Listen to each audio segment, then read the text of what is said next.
That's okay. I'd just like to start by saying good afternoon to everybody, and I'm Jen Thompson, the Executive Officer at the Australian Gas Industry Trust. Welcome to our second lunchbox. Today we have Andrew Harpham, Andrew Newnham and Daniel Piccone from Frontier Economics here to present the findings from their investigation into the changing role of gas in GPG as we transition to net zero. They also put AEMO's forecasts under the spotlight, and I think you'll find that quite interesting today, and analyse the relative costs of different generation and storage technology. Today's session is being recorded, and you can find it on our AGIT website later this afternoon, along with the reports. A special shout out to Jemena. Jemena, thank you so much for co-funding this research project. And everybody will meet Stephen Coughlin from Jemena Gas Markets later in this session. He's going to conclude it for us. Our next AGIT Lunchbox session is in February. We've got a person called Nick Behrens coming to present his research into the economic and employment contribution of the gas industry across the entire supply chain. So that'll be interesting. Finally, if you have any questions as we go along today, can you please put them in the chat box and we will endeavour to get to them towards the end. And if there's nothing more, it is over to you, Andrew. Thanks, Jen, and thanks everyone for your time today, and thanks for the opportunity to Jen and Stephen and Jemena to do the study. We found it very interesting and something I think we believe is important. So what we're planning to do today is to run through, I guess, the key findings from our report. So shortly, Andrew will share some slides just to sort of pick out some of the key figures and the key bits of analysis that we've done for the report. As Jen suggested, we thought it might go a bit smoother if we sort of run through that. We're planning to take about half an hour to sort of talk through our findings, and then leave half an hour at the end for any questions. So we'll swap around a bit. I think most of the presentation will be either Andrew or Daniel, but as I said, broadly we'll run through what we lay out in our report. And I guess just as an overview, from our point of view, I guess what we were most interested in understanding in this study is the way that the role of gas generation has been changing and is likely to continue to change as we transition to net zero. So we start out looking a bit at the historical data to see what evidence there is available already that the role that gas generation has been playing has started to change. As Jen said, we then sort of have a look at how AEMO is forecasting that role, and I think we think there's sort of room for improvement in those forecasts, and it looks to us as though AEMO aren't sort of capturing that changing role. And then we talk about different ways of measuring the contribution, or sort of quantifying the contribution of gas versus other technologies to the electricity system. And we'll finish off looking at how this similar process with transition to renewables and a changing role for traditional gas and coal-fired generation is playing out in some other markets around the world. So I'm hoping Andrew is able to share the slides now, and I might hand over to Andrew to kick us off.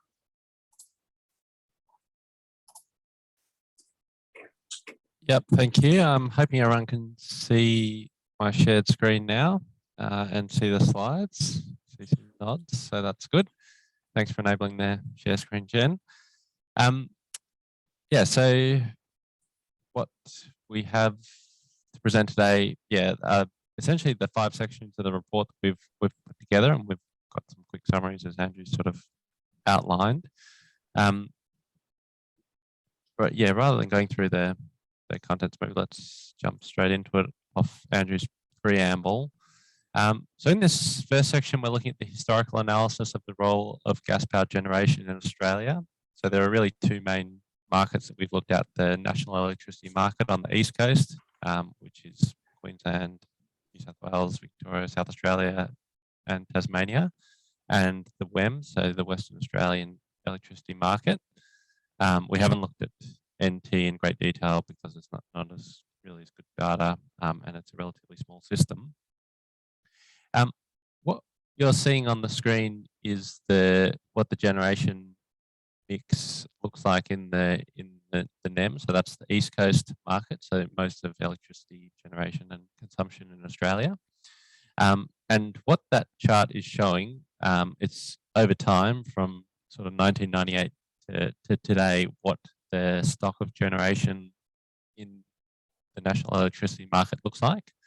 And so you've got different colors for different types of generation, with black and brown coal being black and brown, and then you've got gas, which is orange and red. And then you've got other technologies, so hydro in blue, and then you've got solar and wind in yellow and green. So these colors are going to keep showing up, and they're going to refer to the same technologies. So hopefully it's relatively easy to follow that along. And so what we're looking at here is the number of megawatts installed by generation type. So the actual output of these generators doesn't necessarily look the same as this. It's not like each generator outputs, 100% of its capacity all the time. The output charts are different, and we'll have a look at output charts soon as well. What we're looking at here is just the installed capacity of generators. And what we've overlaid here, this line, is the coincident peak demand within the national electricity market. So this is basically the highest demand point in any year for all states on the East Coast, basically. And so this is a really important metric that, the market operator and sort of energy market participants look at, because what this is showing you is sort of what peak demand looks like versus how much capacity we actually have, and how much of sort of a buffer do we have of, how much room do we have to meet peak demand, if things go wrong, for example. And so we can see from this chart that gas has, in the period that we're looking at, has played an increasing role in sort of meeting peak demand.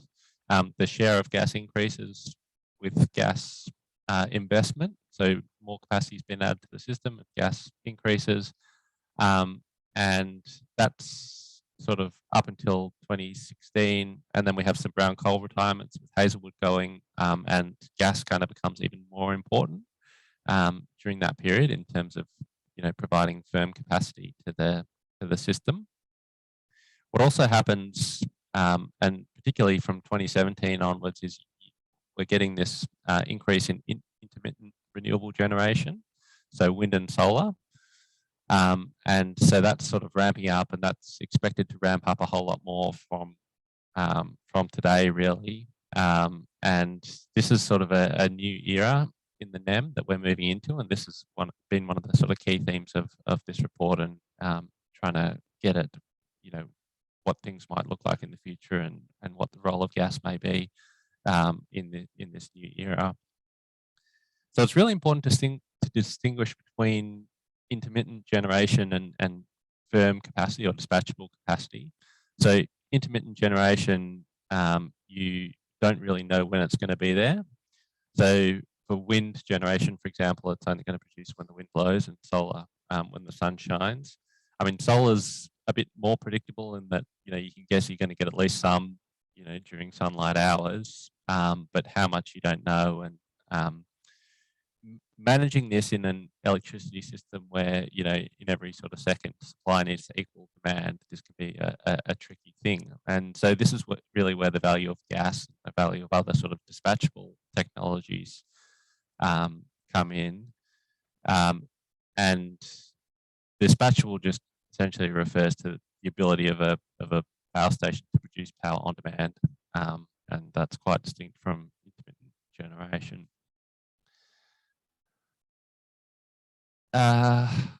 So we've talked about this sort of new era with an increasing share of intermittent generation, and we're starting to see this play out in the market. So in the report, we've looked at a number of different ways of sort of measuring this and looking at this. For example, how gas is starting well, how many times gas starts up, how long it runs for. And another example of what we've done is on this slide. So what this chart is showing is the output patterns of gas in aggregate. So across the whole of the eastern states, and what that output looks like throughout the day. So the x-axis on this chart is the hours of the day. So we've sort of averaged a whole bunch of days over summer and winter into one day. And we've taken the output of these generators in aggregate, and what we've done is we've normalized them. So we've taken away any sort of increases or decreases in the absolute level that gas is increasing, and we've just isolated the shape and how the shape changes. If you look at these charts with the levels in there, they all kind of get messy, and you know, as years change, you'll have increases or decreases in gas output. You can't really see the trends. But when we normalize them like this, you can see how the output patterns of gas are changing in response to the various phenomena. And so the colors here represent years and how these output patterns have changed over the years. And so the darker colors are earlier years, and the lighter colors are later years. And we have three different rows in this chart. So the first one is CCGT, combined cycle gas turbines, which is one gas technology which is relatively efficient and more suited to sort of baseload power generation, so producing for most of the day or all of the day. The middle row is OCGT, which is open cycle gas turbines. So these are cheaper to build, but more expensive to run than combined cycle gas turbines. They're a bit less efficient, but they're well suited to sort of peaking applications. So during periods of high demand, when people are willing, when you sort of need capacity, these sort of peaking power stations will ramp up, and we can sort of see that already in the shapes. And then the last technology we've got is steam turbine gas.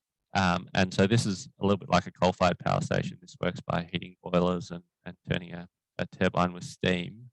And yeah, we've got this technology on the bottom row.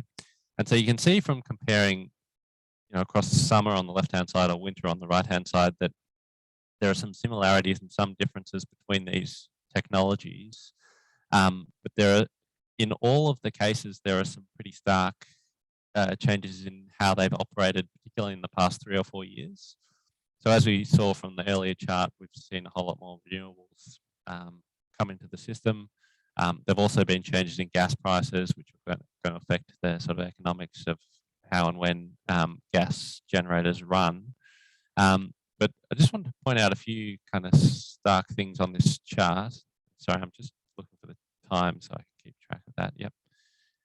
So you can see that the middle of the day section is being carved out by solar PV. So gas is sort of running less because of solar PV in the middle of the day, but proportionately running a fair bit more in the evenings. OCGT is a bit more concentrated in the time that it runs, so it's more running at the sort of really peak periods, where CCGT is filling a sort of broader gap. Steam turbine operating more similarly relative to the other technologies, and I think this is because it's concentrated in South Australia, which has had a lot of PV for a long time, and these generators typically run a bit more sort of base loady because they're steam turbine, and it's just that sort of technology. So there is good evidence that gas is responding to how the market is changing, and just for some colour, we've put in an example of a time in which this is quite obvious. So this is a period in, I believe, 2021 in South Australia. And what this is showing is half-hourly output. So for every half hour of the day, this shows you over a period from Jan 4 to Jan 14. Shows you how generation in South Australia has been dispatched, and it's got demand, which is this black line. And so whenever generation is more than demand, for example, in this period, sorry, I'm not sure if you can see my mouse, in this period here, then South Australia will be exporting electricity to other states. And likewise, when there's sort of a deficit, like in this period, South Australia will be importing from other states. But what we really want to point out in this picture is we've got wind in green and solar in yellow, and then two different forms of gas in the orange and the sort of cream color. And then there's a tiny bit of battery in purple. For the first maybe 5 days in this period, we see that there's a heap of wind and a heap of solar, and South Australia's like a large part of South Australia's demand is being met by wind and solar, so these intermittent technologies. After that fifth day, we can see that the wind and the solar is no longer sufficient to meet demand. So this might be a hot day where people are running their air conditioners or whatever the case may be. And we can see that South Australia stops relying on, well, it can't rely on wind and solar to produce the amount of electricity that it needs. So it needs to import. And then because demand is quite high, and demand might be high in other states, there might not be capacity to import, we see that South Australia's gas ramps up quite significantly. So you've got steam turbines ramping up, you've got CCGT ramping up, you've got OCGT ramping up, and then you've got reciprocating engines, which is another form of gas technology, which has only recently been installed in South Australia, ramping up as well. And so what's really stark in this picture is how gas kind of ramps up to meet demand. It goes from being completely off, particularly the sort of peaking generators, the more baseload generators are already running, but they're running at low levels. But you can see that everything just ramps up to meet demand as required, and then that happens again on January 11th, and we even get some sort of liquid peaking power stations operating on that day. So gas is sort of providing a dual role here. It's providing system security services, so basically like the services that are required to keep the system running safely and stably, and which is sort of generally called system security. It's providing sort of baseload energy, in this period up until about January 9th, and then it's providing this massive sort of flexibility service from January 9th onwards, where it's meeting high demand periods at short notice, and it's relatively unique in being able to do all those things. I'll just butt in to remind you, Andrew, that Jen is very keen that we stick to our time. Yes. Yeah. Well, these next 3 or 4 slides will be very quick. So we're now talking about the ISP forecasts that AEMO have produced and what these kind of mean for gas powered generation. So I just want to start off this section with some context on electricity market forecasting. So I've got 2 pictures on the screen. The one on the left is from AEMO's 2010 forecasting document. So the market operator produces these forecasts of what they expect the market to look like over the next sort of 15, 20 years. So the one on the left is from 2010. The one on the right is the same period, so the same years, but it's got a mix of actuals up to 2021, and then it's got AEMO's latest forecast.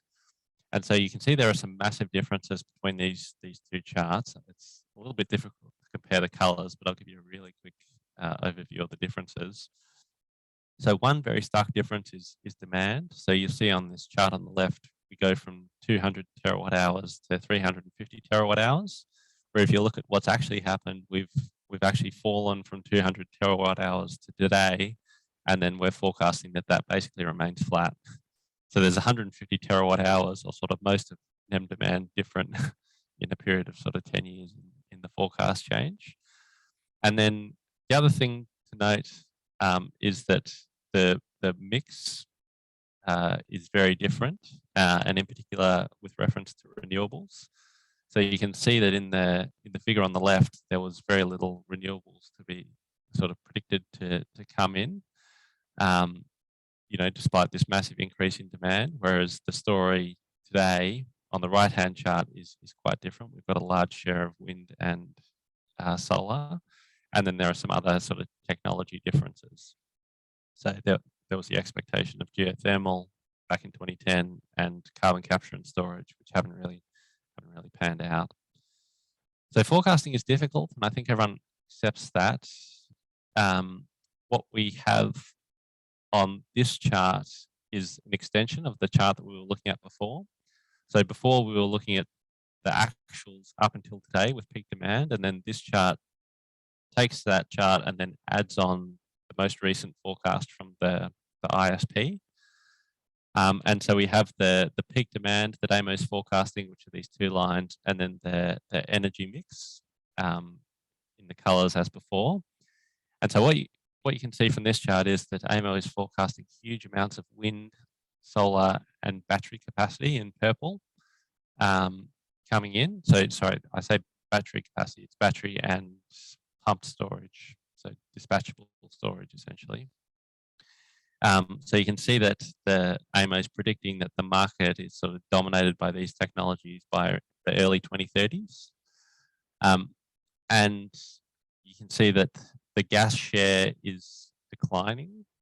So the red and the orange bars are sort of declining from the 30s as gas retires and is rebuilt. So AEMO is not forecasting any gas investment or gas power generation investment over the period. And one other really important thing to note in this chart is that AEMO is forecasting that we end up relying on intermittent renewable generation to meet peak demand, which is something that we haven't done to date. And I don't think we'd want to do anytime soon before we've sorted out a lot of issues around how we meet peak demand and, you know, how renewables are sort of integrated into the system. So this is the sort of new era that we talked about and that we've been thinking about in writing this report. This is AEMO's view on the future state of the world. It's not the only view, and no doubt it won't be right, as is no electricity market modelling. This chart here is showing the output mix, which is based on the mix of generation capacity in the earlier picture. This is output. So this is, rather than sort of what capacity we have installed in the system, this is where we're getting our energy from. And so, as I was saying, you know, you might have a coal-fired power station that has a certain amount of capacity, but it's not guaranteed that runs 100% of the time. And so the output share might be different to the capacity share depending on how these generators are utilised. And so we often see that with gas, you end up having a fair bit of gas capacity, but it doesn't run hard, like sort of coal-fired power stations run hard. And so the output share is typically smaller than the capacity share. And so what this chart is showing is got the historical output share up until 2021, and then the AEMO's forecast AEMO's forecast output share from 2021 onwards. And so you can see that, as in the previous picture, we're relying a lot more on renewable energy for our energy consumption. But what's really stark in this picture, obviously we've got some coal retirements in the sort of late 2030s, but is how gas drops off. So gas goes from producing quite a lot of energy to basically nothing from 2021. And so this has been a key point of investigation in the report and in what we've been doing. I guess a few things to note at this point. So when AEMO do this forecasting, they do it on a system normal basis. So they basically assume that nothing goes wrong, assume that we can sort of predict when there are going to be wind droughts and solar droughts, so when renewable energy isn't available, that we manage our storages quite efficiently, and we don't kind of undershoot or overshoot on how we store energy. And yeah, there are no sort of major outages or anything like that. Basically, nothing goes wrong. Everything goes to plan, and it's all sort of based on perfect foresight and yeah, knowledge of what's going to, like the modeling knows what's going to happen in the future. So it's all very sort of lean and efficient.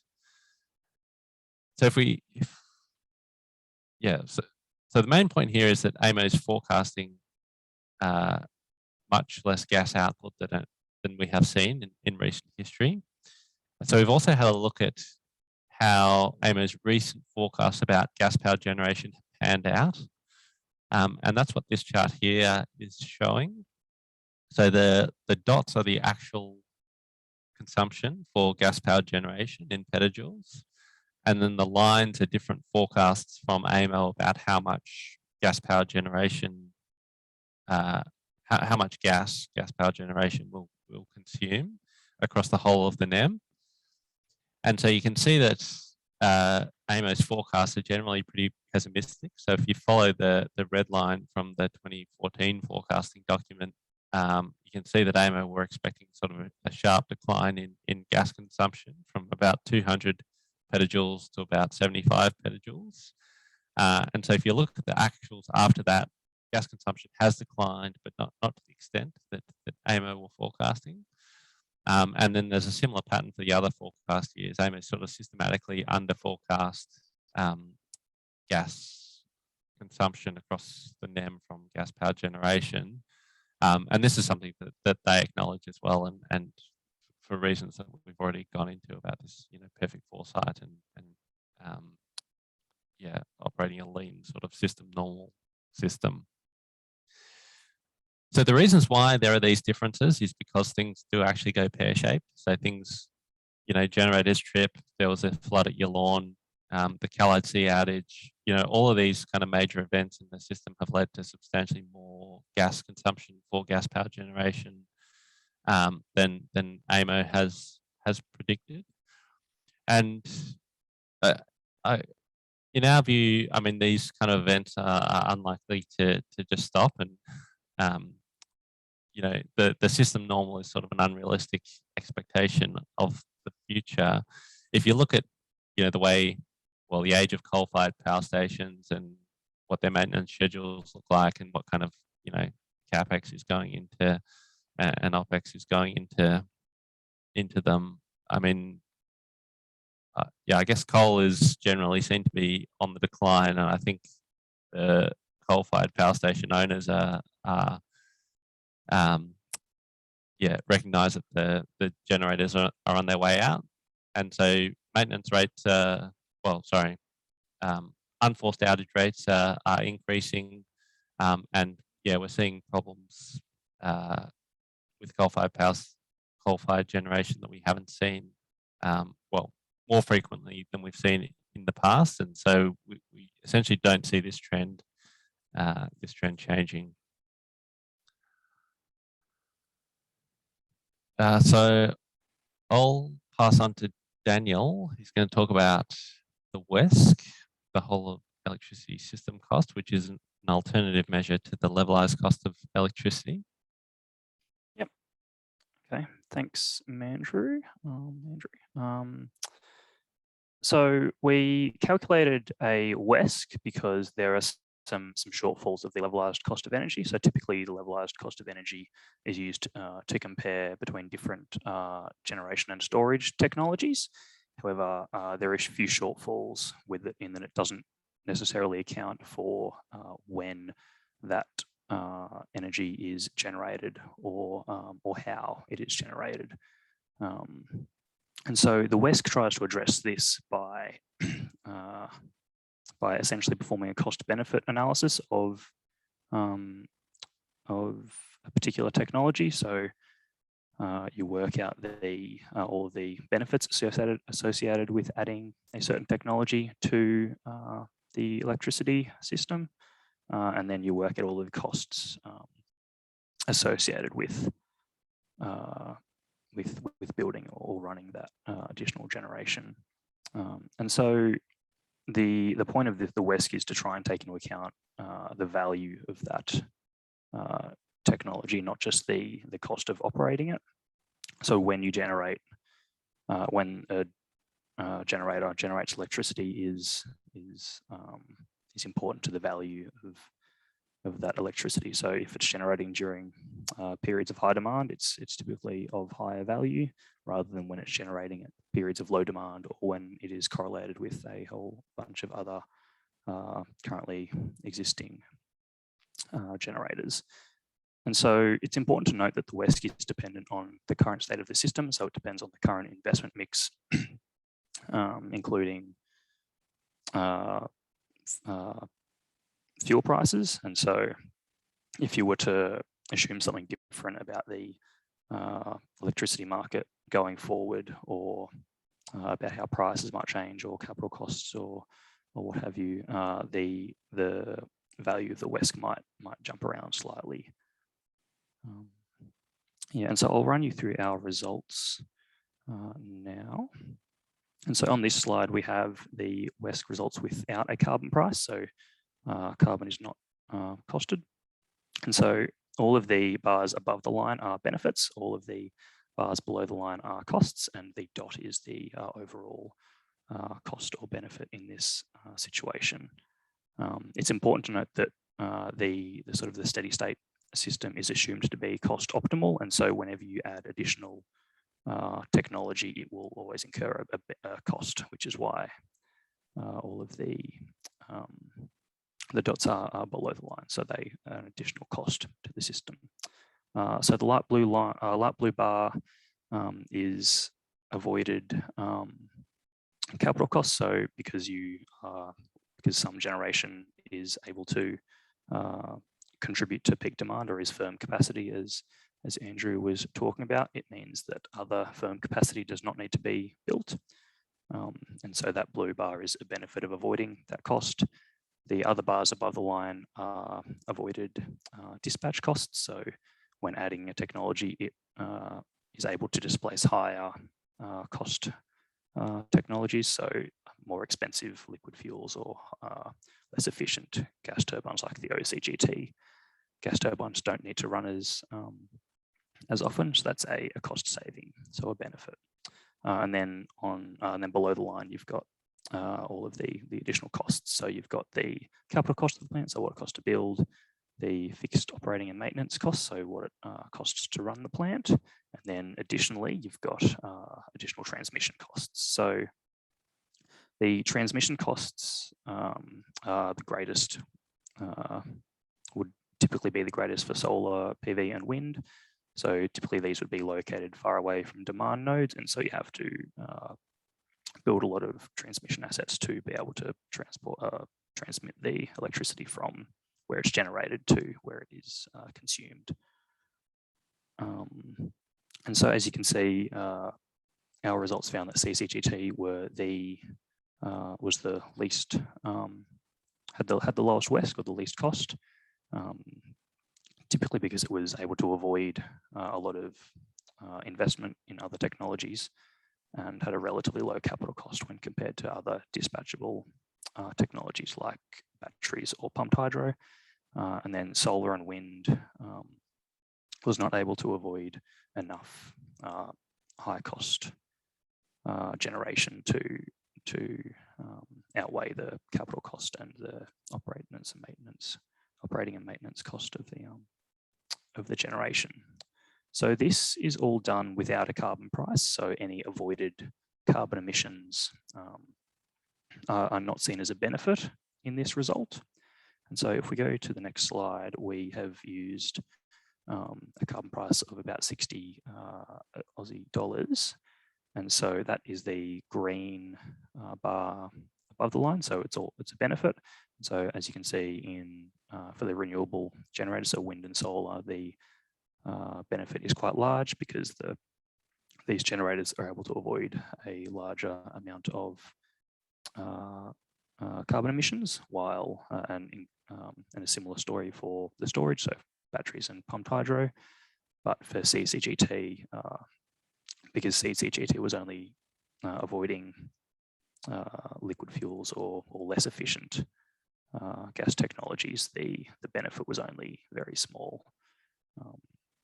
And so under this scenario, wind was slightly had a slightly lower WESC than CCGT, but yeah, that was CCGT, and solar was third. So you can see that the impact of a carbon price can be enough to shift around some of the orders of the WESC.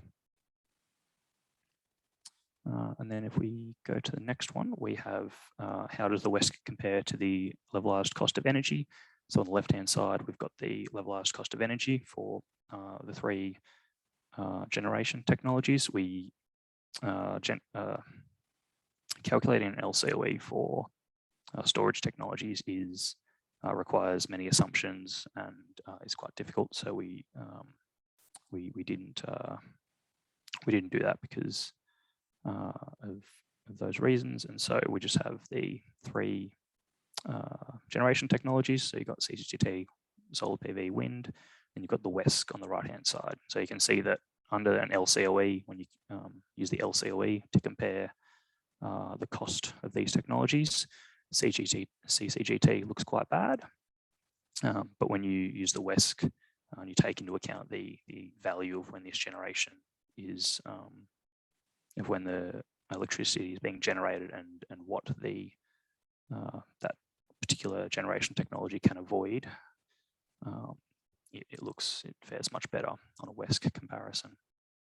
And then when we add a carbon price, the LCOE for the CCGT will increase because that's an additional cost that the CCGT must incur. Solar and wind don't generate any emissions, so the LCOE does not change. But then on the right-hand side, you've got the WESC where all of these decreased. The CCGT would have decreased slightly, given that it was able to avoid a small amount of emissions, but it decreased a lot more for solar, PV, and wind under a high carbon price. Perhaps I might just add, Daniel, before you go on. I mean, it's not simple to compare the WESC and the LCOE because sort of fundamentally, as Daniel said, they are measuring different things. So LCOE is just trying to measure the sort of capital and operating costs of these specific technologies, whereas WESC is really trying to look at this from the point of view of a sort of broader sort of social cost benefit, almost. We had some earlier versions of this, but I think got some helpful feedback from the team, including Jemena, and settled on this one, which I think is probably the best way of describing it because it presents the LCOE in familiar terms, at least. So most people would sort of understand that the LCOE of solar is sort of about 40, 50 bucks. The LCOE of wind is about 60, 70 bucks. So that will look very familiar, and we can sort of compare the relativities and the ordering of the WESC against those familiar costs. But it is a sort of challenging thing to convey, unfortunately, because we are sort of asking people to take a much broader than normal view of the implications of investing in these different technologies.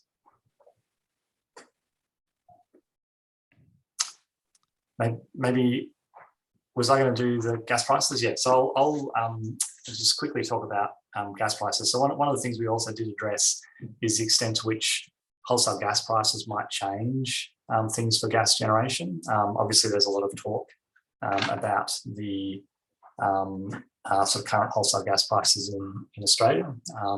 And I guess there could be a perception that because gas prices are expensive, gas generation is sort of unaffordable or is not going to be net beneficial. I guess our view is that doesn't really hold. And the reason is, in brief, that the relative sort of position in the supply curve of gas generation relative to alternatives is such that for any sort of reasonable gas price, you're not going to shift around the supply curve. Another way of putting that is that even if gas prices were sort of materially higher or lower than they are today, the electricity market is still going to depend on gas to the same extent, simply because the alternatives are much more expensive. And you really need to sort of, thinking about the last time that maybe gas prices really had a big effect on gas generation, you'd probably be thinking about back in the early parts of last decade when there was abundant ramp gas and very low gas prices. You probably did see a bit of an increase in gas generation. But for changes in gas prices around where they currently are, we wouldn't expect this to really change the analysis about the value of gas in any material way. I think we're going to conclude maybe with a bit of a discussion about the international precedent, but perhaps in the interest of providing people a chance to ask questions, maybe we'll perhaps refer people to the report to look at the review of the international comparisons. Suffice it to say, we basically see a similar thing to what the way we interpret the role of gas in the NEM in a bunch of other jurisdictions where gas continues to be important. And maybe we'll open to any questions on what we've talked about today, or if people have had a chance to read the report on the detail in the report.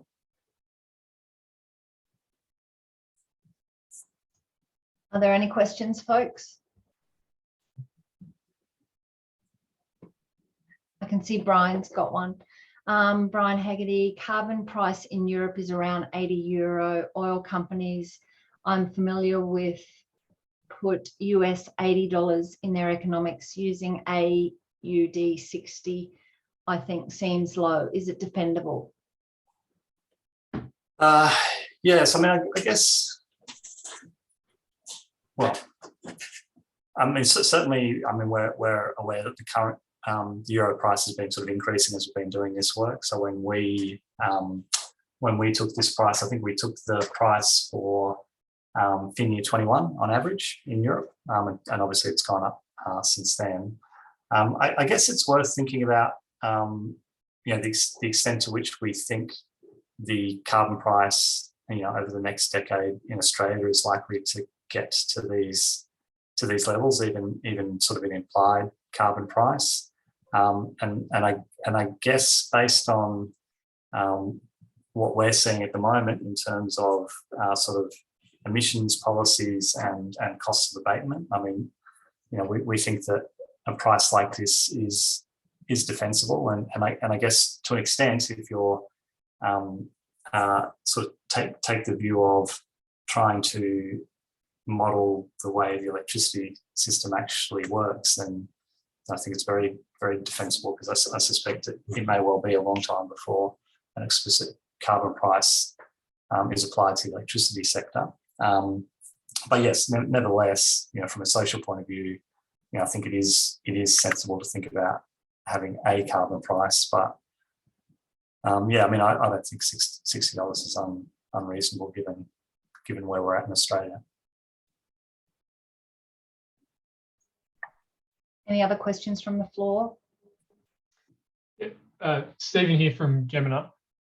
You can obviously see the massive discrepancy in how the levelised cost of electricity versus the WESC in making investment decisions. And those people that do make those investment decisions are gentailers. Do you think it's obvious that they sort of have a worldview where WESC is what drives their investment decision rather than LCOE? And sort of the second part to that question is, if that's the case, how do you get AEMO on board in their modelling to try and shift them around to this new way of thinking that repositions gas in that sort of ISP narrative? Yeah. So look, I mean, my view is that yes, the gentailers do think in terms of WESC, and certainly when we've worked for the gentailers in the past, they've been very aware of the needs to sort of think about these broader system benefits. I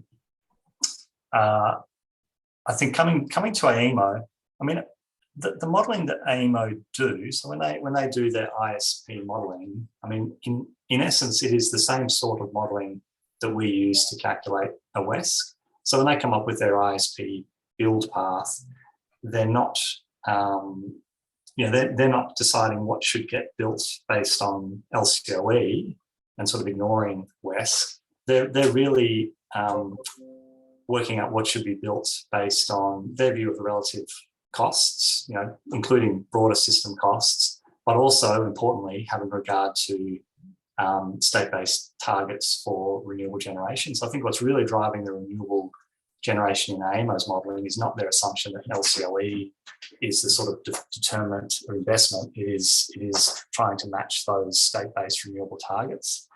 So I think in terms of AEMO, the challenge is not trying to convince them that WESC is the right way of thinking about things, because I think they would probably rightly respond, well, these are the same sorts of considerations that go into our ISP modelling. I think what we would say in response to AEMO as well, it's important when publishing these forecasts of future generation mix and future gas use to be thinking about the non-system normal activity or outcomes that have been such a big driver of the importance of gas generation to the NEM. And look, I think our view is that internally, AEMO recognise this, certainly the system operations people will recognise this. It's just that they sort of continue to publish modelling which becomes very influential, which is all on a system normal basis and doesn't account for these unexpected events, which are increasingly such an important driver of the use of gas generation. So I think those would be the terms I think AEMO should be engaged on. I think the people who promote LCOE, I think that's really renewable proponents, and I guess in particular sort of people who are sort of trying to push the view that there is no longer any need for anything other than solar and wind. So the renewable industry will sort of regularly be saying, but the LCOE of wind and solar is cheaper than everything else. Renewables are already cheapest. Why do we build anything else? And I think it's those people who I think in some cases willfully don't understand the value of the WESC way of thinking. And not to, just for the benefit of everyone on the call, we had the GSU forecast reference group last week, and it was probably the most animated one I'd ever been to, and there was a really robust discussion about the N+1 failure scenarios or the system normal for predicting the consumption of gas, because essentially what they're going to put out next year is a further reduction in GPG demand in their forecast. And I think for the first time I've been in one of those AEMO reference groups, there was a really big pushback from a lot of the participants on the call. So I think maybe the tide's shifting a little bit, but work ahead. Thank you. Yeah. And look, it's always been an issue. It's always been, even before intermittent renewables, if you look at how AEMO is forecast, it's always really hard to forecast how much you're going to use peakers, because essentially you use peakers in response to things that are not system normal most often. It's just that this problem is becoming much greater with more and more intermittence. And so, I think that is the key battleground, if I could call it that, with AEMO. Brilliant. Okay, we've got another question from John Chiong. Right? Can you see that, Andrew? Yep, I'm reading that now. Yeah, so that's a great question, John. So yes, essentially what you need is a model of the NEM in this case, which includes sort of all the plant that's coming in. So we modelled from 2025 to 2035. So you need a model of all the existing and new generation that's coming in, their costs, the way that generation will be used to meet demand. We've aligned that all very much with the AEMO ISP so that we are sort of consistent with their modelling assumptions. And then essentially what you do is you sort of force in these types of generation and see how the system responds to that and the way that costs change as a result of that. So it is a sort of a more sort of intensive process to calculate a WESC than it is to calculate an LCOE. The LCOE you can do almost in your head. And I guess the value of the WESC in our mind is it's the same kind of analysis that we would do if asked to do a cost benefit of a new generation investment, or for that matter, it's essentially the same analysis you do for a RIT-T. So it's very familiar to policymakers. It is essentially a cost benefit analysis, but it does require sort of more modelling effort. And as your question suggests, it does change depending on the state of the market. So one of the things we haven't talked about today, but is discussed in the report, is the fact that if you sort of look at the year-on-year results from our modelling, you can see that actually the value of gas sort of increases over that period, 2025 to 2035, as we get a system that is more and more dominated by renewables, and some of the other alternatives, basically coal plant, is retired. So essentially what we can see in the modelling is that as the sort of available supply of firm dispatchable generation decreases over time, the value of that, the sort of remaining firm dispatchable generation or a new investment in that kind of generation goes up. So I would expect if we came back in 5 years and reran this for 2030 to 2040, we'd probably see that gas had even more value than we see at the moment. And probably continue to see that until some kind of storage technology becomes a sort of genuine alternative. I guess at the moment in our modelling, we sort of see batteries as not playing the same role. I think sort of going back to the pictures Andrew showed early on out of South Australia in summer, batteries don't last you very long when you've got a heat wave or a sort of a prolonged, you can see some of these solar and wind droughts at various times of the years can go for weeks. Batteries will help for a few hours, but ultimately, our modelling always shows that you need some gas. Are there any other questions from the floor at this stage? I've got one. Andrew, this is quite complex. So would you have one or two key takeaways in terms of sentences that people could put in their back pocket when they are talking about the role of gas? Yes. I mean, I guess the two key takeaways, I think, are that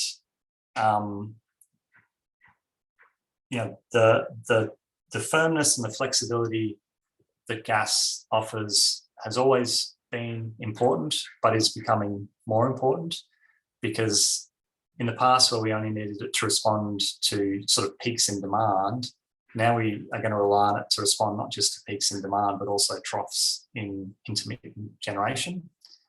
And the second thing I would say is that if you properly account for that when you assess the relative sort of benefits of different generation technologies, it's very clear that there's benefits to gas generation relative to intermittent.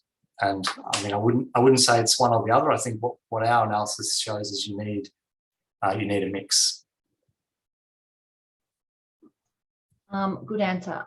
We have another question from Graham Bethune, our AGIT chair, and he says, you say that growing renewables typically displace coal rather than GPG elsewhere, but here it is particularly displacing GPG. Why the difference?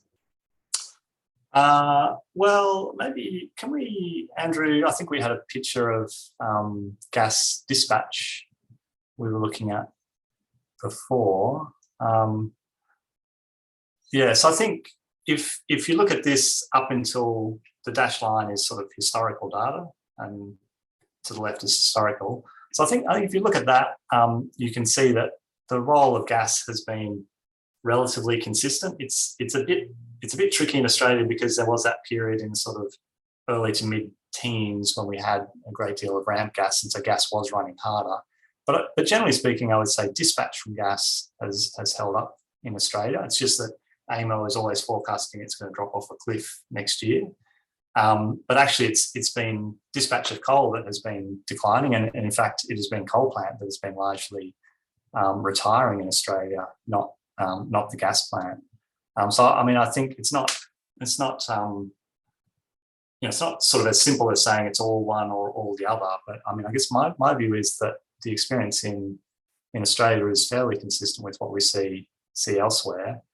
I think it's part of the same story. I mean, the reason the coal is retiring is that it may be firm, but it is not flexible.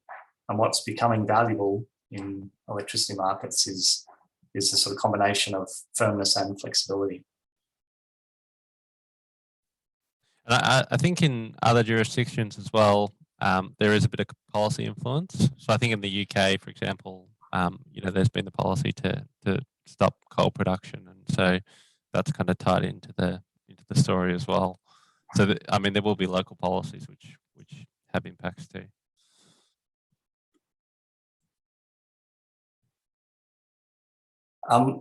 If there are no more questions, I did offer to Jen, and I guess offer to everyone else that it's, as Jen said, it's a sort of complex report.